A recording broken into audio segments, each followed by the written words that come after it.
It's a beautiful day, and it's not because of this British weather. It's because we got a new Noctilux on the block, the 35mm. Oh, people have been waiting for this for a long time. And first things first, it's so nice and light. I think this one is the first Noctilux to be able to live on a camera all the time. Right, big day, big day. Those last few frames were pretty quick. But we don't want 800 speed today, nor we've got a Noctilux in our hand. So, take out the cine still for the few shots that I did get. And in here, we have some Portra 160. Now, I want to be able to shoot this lens nice and fast. We are going to start shooting on film, but I want you guys to get the best possible sort of range out of this whole thing. So, I'm naturally then going to shoot on the SL3, get some color digital, and then I'm going to shoot on the M11 Monochrom so you can see this in black and white. Because for me, I've shot every Noctilux that there is. You know, the 0.95, there's the 1.2 50 Noctilux and 66 that they created. All of these lenses have quite a bit of dramatic aberration. This feels a lot more modern than the rest, especially in terms of this build. I haven't seen a single frame yet, so we'll have to see. But I think that chroma might have come down a touch, and I'm just really excited to get it going. I'm not a 35 shooter. I prefer 28 or 50, but doesn't mean I won't have a go at this. It's going to be fun.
Tell you what, these are gonna be tough. Shooting 1.2 on the streets is not easy. So I think there might be a lot of soft shots, but I'm just hoping that you get one or two where you can be like, if I wanted to take portraits on film, that's what it's gonna look like. And I've seen a few results from the deck and the document that got sent around for this lens, and it is tack sharp middle and beautiful rendering.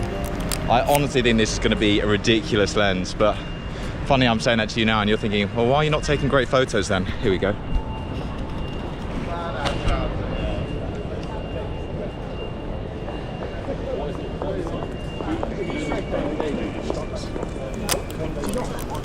Bit late. It's probably down over here. Just bumped in sun to very quickly hide the lens.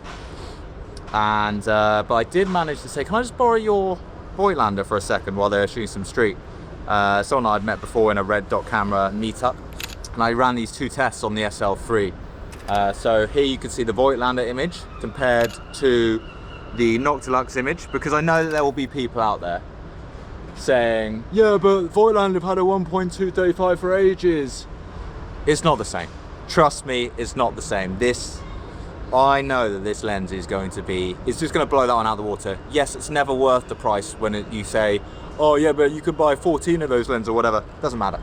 Like, no one says that about driving a car or wearing a Rolex. Like, they all tell the time, they all get from A to B, but some just look better, drive faster, are more comfortable, all of that, and this is that.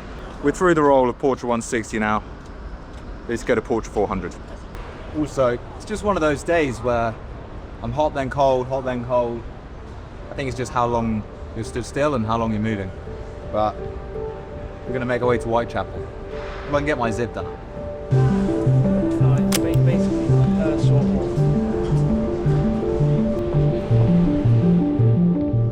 I took that image right there. That's quite cool to get on a bus. That film comes out in a few weeks' time. And yeah, it's a banger.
That was close.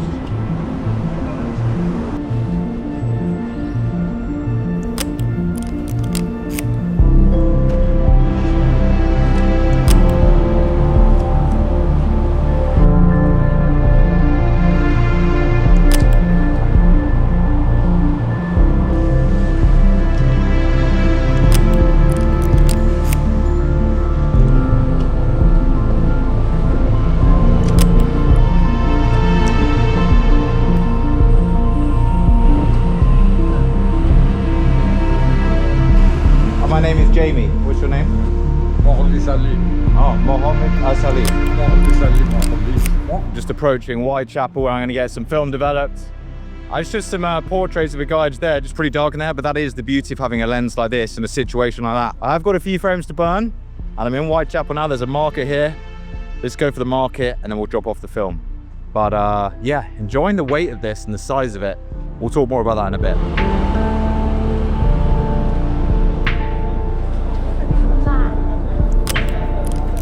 Free access for everyone, so Oh yeah? anyone can come in with 7 days a week, walk in straight away. Who said that? Straight away. Anyway, have a good day. Take care, pal.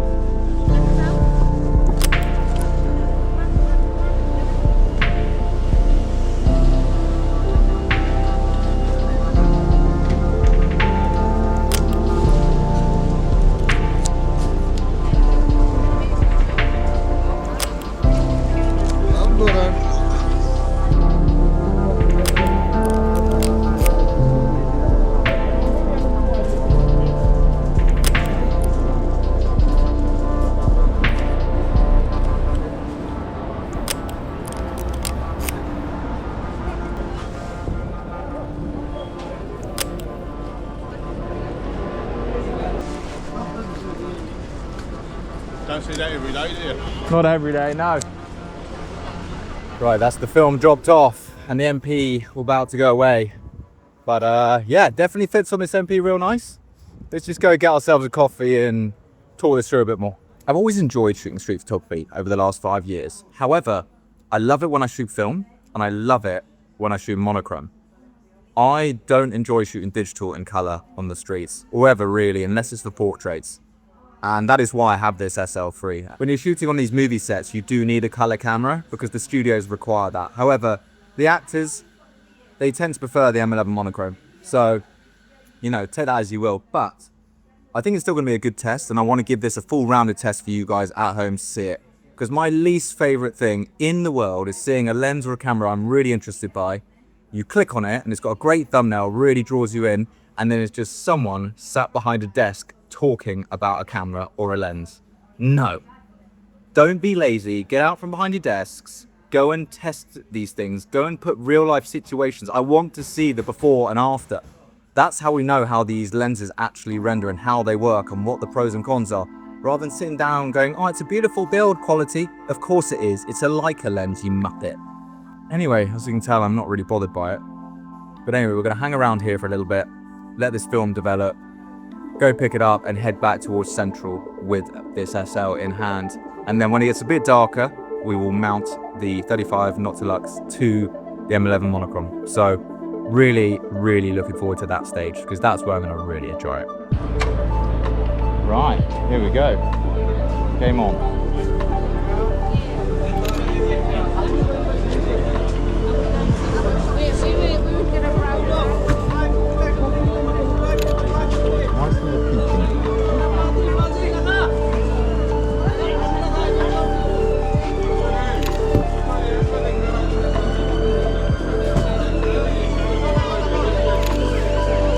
Doing this now.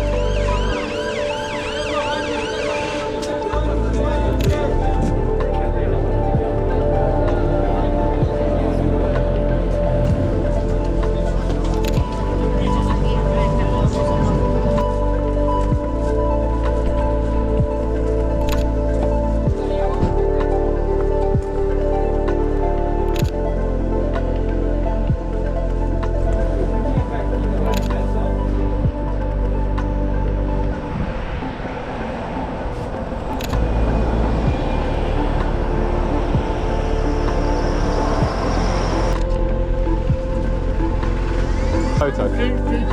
Okay. You ready, sir? All right, you take care.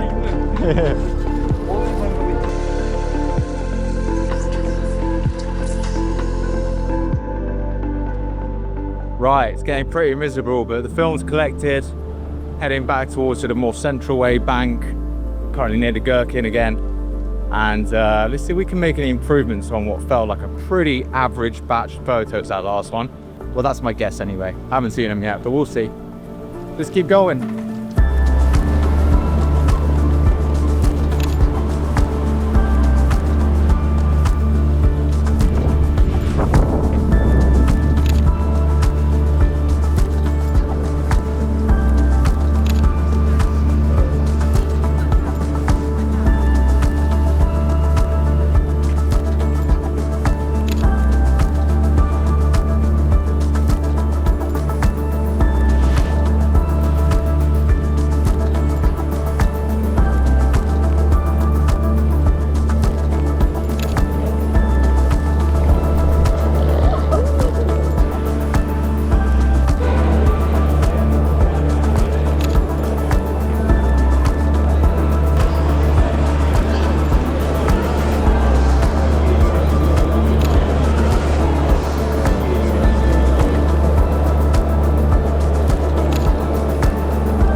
You alright, man? That's so funny. I was convinced you were the other place. So Yeah, that was fun. We probably walked past each other. yeah, no, I got on off of Bond Street, so I think they said you left like 10-15 minutes before. Back to Selfridges, because there's one photo I want to keep trying to get. So. Cool.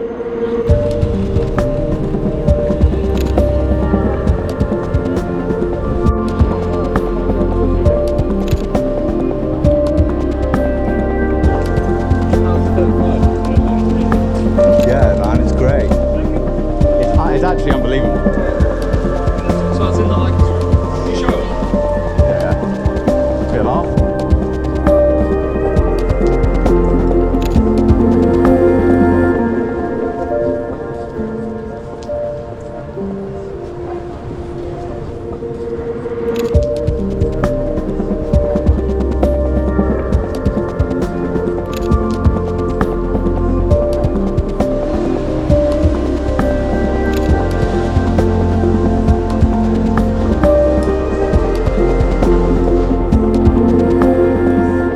It's wet, it's grim. I'm in a little corridor where people used to wee on the street, so it does smell, but I had to get a quick bit to show you. I'm actually now going to swap to the Monochrom, and this makes me most excited because I'm so much faster, as I said, on this, and I just prefer shooting street on black and white. So we're going to put the SL3 away, might bring him out in a bit, so I might go and do the cliche Chinatown just to see how much this lens actually glows. But yeah, I'm enjoying it. I also can't tell from this angle, but the top of my head might be dropped off on that wide lens. And this is a bit of a botch job episode, partly because I haven't got much time, weather's a bit shit, and we're still figuring it out. But here we go, Monochrom. I really hate it.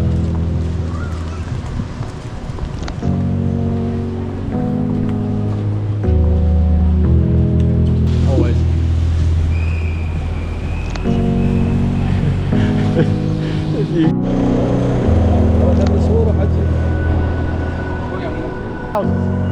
Yes, they're fucking comfy, aren't they?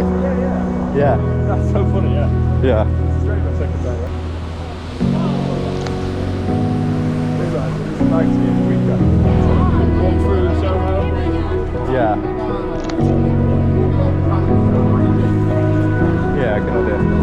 We'll cross over here.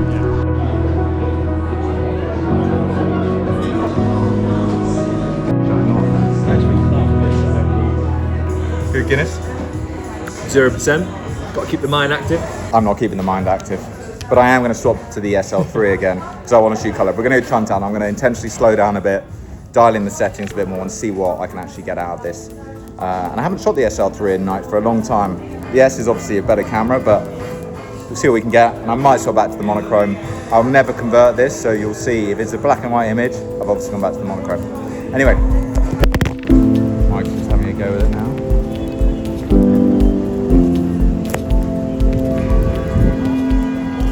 Shake Shack. Yeah, it's definitely darker now, but the SL3 should still hold its own, especially with this Noctilux. And one of the things that is so gorgeous about the Noctilux is it is literally translated to what I believe is night light. So it can kind of see in the dark.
how did you get that new Noctilux? Well, I was with a photographer who got run over, and I thought, I'm not going to stick around for the police, but he'd want me to have the gear that he used. On the floor and I thought, can't get away. Oh, it was really sad.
Anytime bus, I was like, just looking with it. And I first saw like that condition. It's like, all right, I'm gonna wait here. That's sick. I didn't realise the bus was down for a while.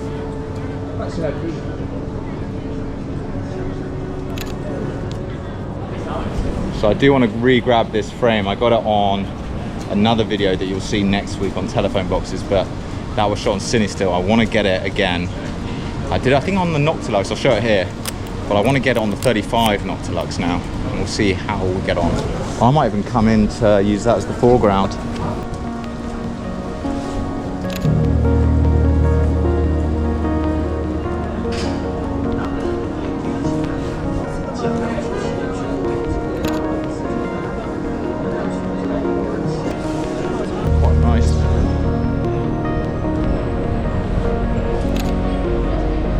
Well, mate, I won't see you till after China, and I'll be in Kenya, so have an amazing time. Yeah. You will. I can't wait to see your snaps.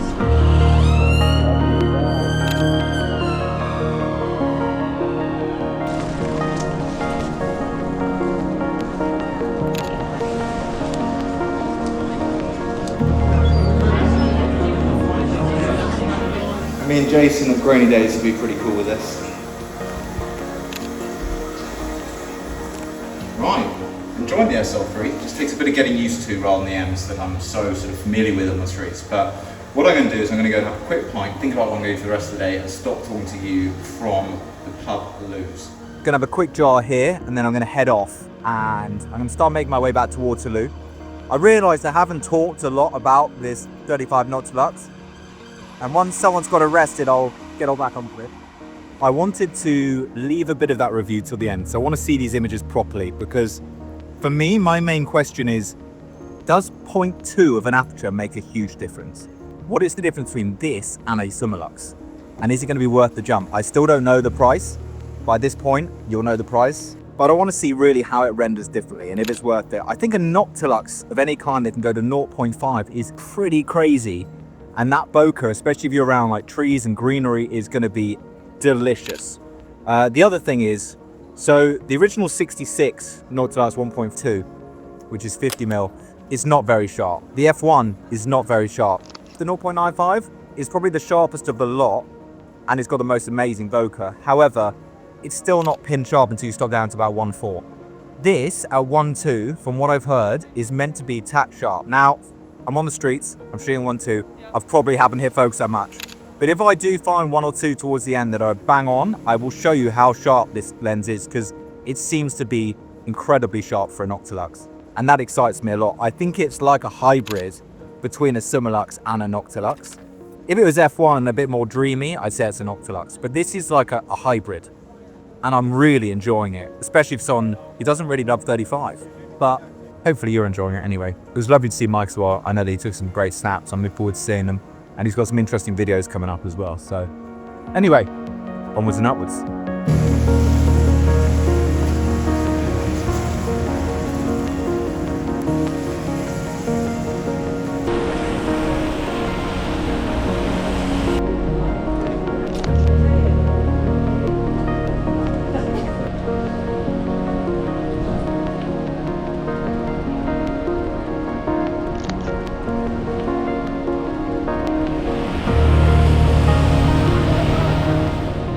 Right, big crop coming in, big crop.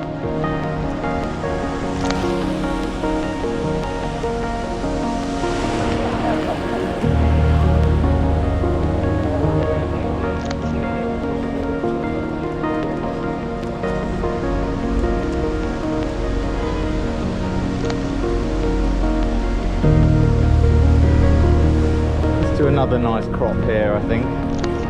Seems like it's ready for it.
Taken for monochrome, I really like it, and she done colour.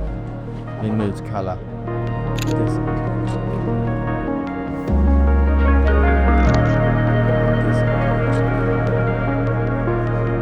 There we go. Oh, classic.